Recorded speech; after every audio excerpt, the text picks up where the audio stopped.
ওই তো আদর সাজাচ্ছে। এই নাজিয়া, যা যা আদর স্যারকে বল। যা, আমি পারবো না। হ্যাঁ সাথী শোন,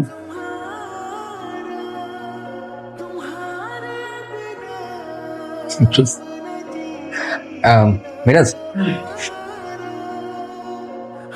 আরে একটু চল, আমরা একটু দেখে আসি। Sir sir sir sir sir আসসালামু আলাইকুম। ওয়ালাইকুম আসসালাম। স্যার আপনার সাথে জরুরি একটা কথা ছিল।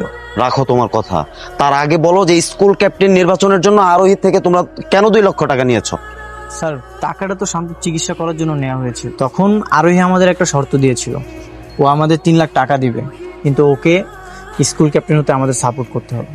তখন আমাদের বন্ধু শান্ত মৃত্যুসজ্জায় ছিল, তাই টাকাটা নেওয়া ছাড়া আমাদের কোনো উপায় ছিল না। কিন্তু স্যার এরপর তো আর টাকা লাগেনি, যেহেতু টাকাটা লাগেনি তাই আমরা টাকাটা ফেরত দিতে যাচ্ছি। তো স্যার ও নিচ্ছে না। আর স্যার 2 লাখ টাকা না,